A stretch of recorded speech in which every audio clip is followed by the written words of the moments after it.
प्रत्येक क्षेत्रात यश प्राप्तीसाठी प्रारंभी नियोजन महत्त्वाचे ठरते. जगाच्या पाठीवर नियोजन केल्यास कुठलीही गोष्ट अशक्य नाही. संधीचे सोनं करणे आपल्याच हाती आहे. अवघ्या 50 वर्षाच्या आयुष्यात स्वराज्याचे तोरण बांधणाऱ्या छत्रपती शिवरायांसारखे नियोजन केल्यास प्रत्येक युवक यशाचा मानकरी होईल, असे भावपूर्ण उद्गार प्रसिद्ध प्रबोधनकार, इतिहासाचे गाढे अभ्यासक, महाराष्ट्राची मुलूक मैदानी तोप पुणे येथील प्राध्यापक नितीन बानगुडे पाटील यांनी केले. नंदुरबार येथील भामरे अकॅडमीतर्फे भामरे स्पर्धा परीक्षा मार्गदर्शन केंद्रांतर्गत विविध क्षेत्रात प्रावीण्य मिळवलेल्या गुणवंताचा गुणगौरव समारंभ नुकताच छत्रपती शिवाजी महाराज नाट्य मंदिरात झाला. या सोहळ्याला प्रमुख व्याख्याते म्हणून प्राध्यापक नितीन बानगुडे पाटील यांच्या प्रबोधनाने विद्यार्थी व पालकांना प्रभावित केले. यावेळी पुढे बोलताना बानगुडे पाटील म्हणाले की स्वातंत्र्यापूर्वी 1942च्या आंदोलनात नंदनगरीच्या बालवीर शहीद शिरीषकुमार मेहता आणि सवंगड्यांनी दिलेल्या बलिदानामुळे नंदुरबारचे नाव हिंदुस्थानात अजरामर झाले. कोवळ्या शाळे बालकांनी ब्रिटिशांशी लढा देऊन इतिहास घडवला. याच नंदुरबार जिल्ह्यातील अनेक विद्यार्थी यशोशिखरावर जात आहेत. विशेष म्हणजे भामरे अकॅडमीचे संचालक प्राध्यापक युवराज भामरे यांच्या मार्गदर्शनातून विद्यार्थ्यांना यश प्राप्ती होत असल्याचे समाधान वाटते. स्वतःचा राज्याभिषेक न करता स्वतः कायम युवराज राहणे पसंत करणे प्राध्यापक भामरे यांनी अनेकांना यशाच्या सिंहासनावर बसवले. यासाठी प्रत्येकाने जिद्द, चिकाटी आणि सातत्य अंगीकारणे महत्त्वाचे आहे. वेळच मिळाला नाही आणि परिस्थितीचा बाऊ न करता मी यशस्वी होईलच ही महत्त्वाकांक्षा बाळगणे गरजेचे आहे. प्रारंभी सरस्वती पूजनासह प्राध्यापक नितीन बानगुडे पाटील यांच्या हस्ते दीपप्रज्वलन करण्यात आले. या प्रसंगी प्रमुख अतिथी म्हणून शहर पोलीस निरीक्षक रवींद्र कळमकर, कर सहाय्यक किशोर निकम, उद्योजक विलास पाटील, अंबालाल गिरासे, योगेश गिरासे, पोलीस उपनिरीक्षक SK आहेर, बळीराम भामरे, देवीदास पवार, शरद कारभारी पवार आणि संयोजक प्राध्यापक युवराज भामरे उपस्थित होते. या गुणगौरव सोहळ्यात भामरे अकॅडमीतर्फे नंदुरबार जिल्ह्यातून पोलीस विभागासह विविध क्षेत्रात निवड झालेल्या 75 विद्यार्थ्यांचा पालकांसह गौरव करण्यात आला. प्रेरणादायी वक्ते आणि लेखक प्राध्यापक नितीन बानगुडे पाटील यांच्या व्याख्यानाने असंख्य विद्यार्थी आणि पालक भारावून गेले. विनाकारण अनेक ठिकाणी काही कारण नसताना आपला स्वतःचा अमूल्य वेळ वाया घालवतात. आमच्या तरुणाईची सगळ्यात मोठी आत्ताची अडचण आहे ती ही आहे, सगळ्यात मोठी. माणसानं अष्टावधानी असलं पाहिजे. एका क्षणात त्याला 8 कामं करता आली पाहिजेत. अशी माणसं 8 जन्मात जेवढं कर्तृत्व गाजवता येईल तेवढं कर्तृत्व एका जन्मात गाजवतात. फक्त ते कसब आणि कौशल्य साधता यायला हवं, अशक्य काहीच नाही. मानवी व्यक्तिमत्वाचे संशोधक आणि जीवशास्त्रीय अभ्यासक असं म्हणतात की नुकतंच जन्माला आलेलं एखादं नवजात बाळ तुम्ही आम्हाला आणून द्या आणि त्याला काय बनवायचंय ते सांगा, आम्ही त्याला ते घडवून दाखवतो. हवं ते बनवता येतं, हवं ते घडवता येतं. डॉक्टर व्हायचंय करता येतं, इंजिनियर व्हायचंय होता येतं, कलेक्टर व्हायचंय होता येतं, तहसीलदार बनायचंय होता येतं, PSI व्हायचंय होता येतं, चित्रकार बनायचंय होता येतं, नाट्यकार बनायचंय होता येतं. काही अडचण नाही. तुम्हाला जे हवं ते तुम्ही होऊ शकता. ही सगळ्यात महत्वाची गोष्ट आहे. या जगात तुम्हाला बाहेरून कुणीही मर्यादा घालू शकत नाही. फक्त तुम्हीच तुम्हाला मर्यादा घालून घेता. या जगात दुसरं कुणीही तुम्हाला बंधनं घालू शकत नाही. फक्त तुम्हीच तुम्हाला बंधनं घालून घेता. हत्तीचं छोट्या पिल्लू बघितलं असेल. या छोट्या पिल्लूला माहूत लोखंडी साखळदंडाने बांधून ठेवतो. ते छोट्या पिल्लू सुटायची धडपड करतं, निसटायची विलक्षण कोशिश करतं, सगळी ताकद पणाला लावतं. पण लोखंडी साखळदंड तोडणं त्याला शक्य होत नाही. शेवटी ते थकतं आणि मनाशी ठरवून घेतं साखळदंड तोडणं शक्य नाही, आपल्याला निसटणं शक्य नाही. तो स्वतःला मर्यादा घालून घेतो. तेच पिलू मोठं होतं, बलाढ्य होतं, अफाट सामर्थ्यशील होतं, मोठमोठ्याले वृक्ष एका क्षणात उन्हाळून टाकतं. अशा बलाढ्य हत्तीला माहूत लोखंडी साखळ दंडाने कधीच बांधून ठेवत नाही. साखळी फक्त त्याच्या पायात सोडलेली असते. पण हा बलाढ्य हत्ती कधीही तिथून निसटून जायचा प्रयत्न करत नाही. कुणीतरी माहूताला विचारतं, एवढा बलाढ्य हत्ती तुम्ही त्याला बांधला नाही? माहूत म्हणतो, त्याला मी बांधायची गरज नाही, त्यानं स्वतःला बांधून घेतलंय. मी इथे निसटू शकत नाही. त्याच्या अभ्यासावर विश्वास नसला काय येतो हा? आपण ते सगळं गांभीर्याने केलेलं नसलं का? करा ना, काय अडचण आहे?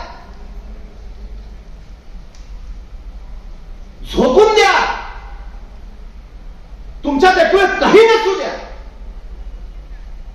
हल्ली भांबरे सर, मला अलीकडे असं वाटायला लागलं की आम्ही आमच्या पोरांना अभ्यासाचं नियोजन शिकवतो, आर्थिक नियोजन शिकवतो, पण त्यांच्या भावनांचं नियोजन मात्र कुठल्याच अभ्यासक्रमात शिकवलं जात नाही. पोरांच्या भावनांचं नियोजन कसं करायचं ते एकदा त्यांना शिकवलं पाहिजे. ताण तणाव, संकट आलं की गांगरून जाणं, गोंधळून जाणं, घाबरून जाणं. संकट तुम्हाला मारतच नाही, तुम्ही भीतीनंच आधी मारता.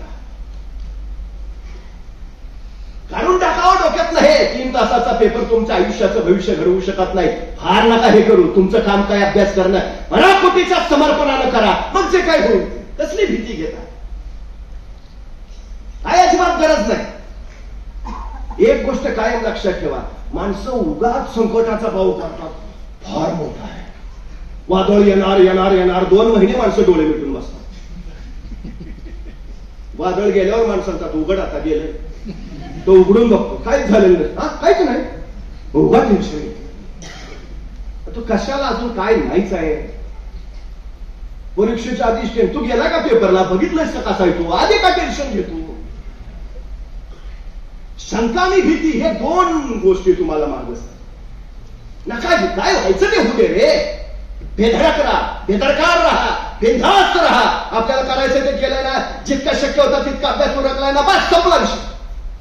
अजिबात काही घेऊ नका. आणि एक गोष्ट लक्षात ठेवा, प्राजक्ताची झाडं लावली की झपाझप वाढतात, वर्षभरातच फुलतात, दुसऱ्या वर्षी त्याला फुलंही येतात. आणि बांबूचं रोप लावलं, पहिल्या वर्षी ते फुटतच नाही, दुसऱ्या वर्षी कोंब दिसतच नाही, तिसऱ्या वर्षी बहुतेक त्याचा येतच नाही वाटतं, 4थ्या वर्षी गेलंच रोप असं वाटतं, आणि 5व्या वर्षी त्याचा नाद सोडून दिल्यावर अचानक हिरवा कोंब फुटलेला दिसतो. प्राजक्ताचं झोड तोपर्यंत डौलदार झालेलं असतं, आणि बांबूला आता कुठं कोंब फुटत असतो.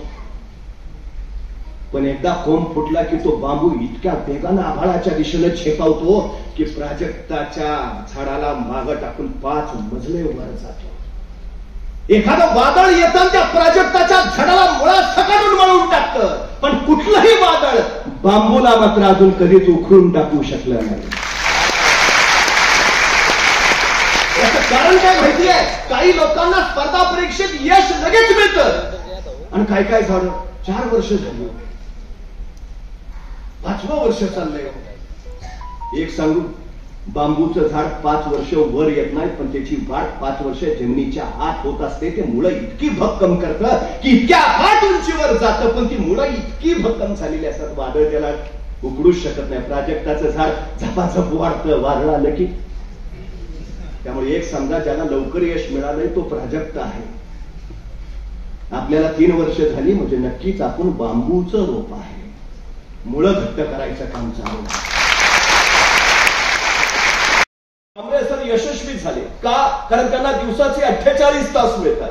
आम्ही सामान्य माणसं आहोत, आम्हाला फक्त 24च तास असतात, म्हणून आम्ही मागं पडतो. असं जगात असं काहीच घडत नाही की यशस्वी होतात त्यांना 48 तास, अपयशी आहेत त्यांना 24 तास. प्रत्येकाला दिवसाचे 24 तासच मिळतात, पण मिळालेल्या 24 तासाचा कोण कसा किती अचूक वापर करतो याच्यावर त्याचं यश ठरतं. ही सगळ्यात महत्त्वाची.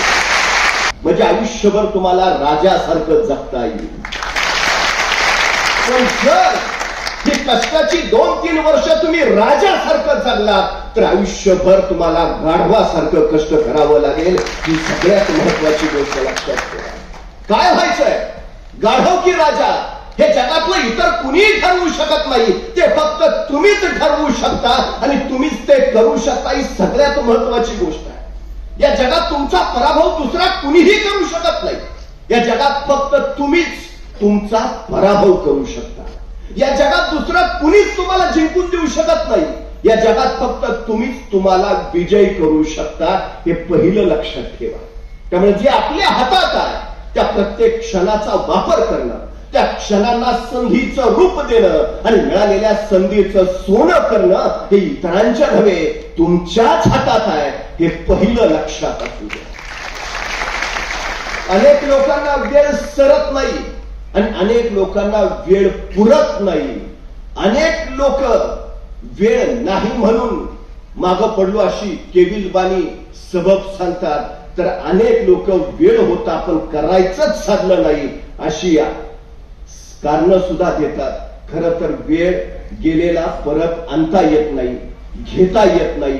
दुसऱ्याचा काही वेळ उधार घेता येत नाही किंवा आपला काही वेळ इतरांना उसना देता येत नाही. प्रत्येकाचा वेळ प्रत्येकाच्या हातात असतो आणि तो प्रत्येकालाच वापरायचा असतो. ही पहिली गोष्ट लक्षात घ्या.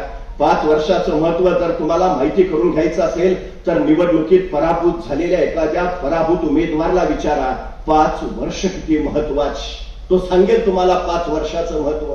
1 वर्षाचं महत्व जर तुम्हाला माहिती करून घ्यायचं असेल तर नोकरीनं मिळालेल्या एखाद्या बेरोजगार युवकाला विचारा, 1 वर्ष किती महत्वाचं. महिन्याचा पगार सांगेल, पगाराचा आकडा काढेल, वर्षाचा हिशोब मांडेल आणि सांगेल माझं एवढं नुकसान झालं. तेव्हा कळेल आम्हाला 1 वर्ष किती महत्वाचं. 1 महिन्याचं महत्व जर तुम्हाला माहिती करून घ्यायचं असेल तर मातृत्वाच्या वाटेवर असणाऱ्या एखाद्या स्त्रीला विचारा, 9 महिन्यातला 1 महिना सुद्धा किती महत्वाचा. 1 आठवड्याचं महत्व जर तुम्हाला माहिती करून घ्यायचं असेल तर एखाद्या साप्ताहिकाच्या संपादकाला विचारा, 1 आठवडा किती महत्वाचा. 1 दिवसाचं महत्व जर तुम्हाला माहिती करून घ्यायचं असेल तर मजुरीनं मिळालेल्या एखाद्या मजुराला विचारा. मजुरी अभावी खोपटातली चूल ज्यावेळी पेटत नाही आणि चुलीतली आग ज्यावेळी पोटात पेटते त्यावेळी तो सांगेल तुम्हाला 1 दिवसाचं महत्व.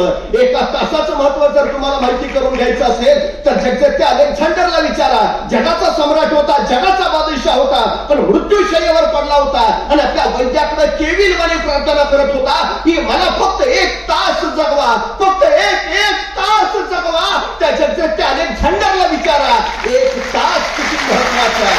1 मिनिटाचं महत्व जर तुम्हाला माहिती करून घ्यायचं असेल तर अमेरिकेच्या वर्ल्ड ट्रेड सेंटरवर ज्यावेळी विमान हल्ला झाला, तो विमान हल्ला होण्यापूर्वी त्या इमारतीतनं फक्त 1 मिनिट आधी बाहेर पडलेल्या एखाद्या सुरक्षित इसमाला विचारा, 1 मिनिट किती महत्वाचा. आणि 1 सेकंदाचं महत्व जर तुम्हाला माहिती करून घ्यायचं असेल तर ऑलिम्पिक मध्ये फक्त 1 सेकंदासाठी सुवर्ण पदक हुकलेल्या एखाद्या धावपटूला विचारा, 1 सेकंद किती महत्वाचा.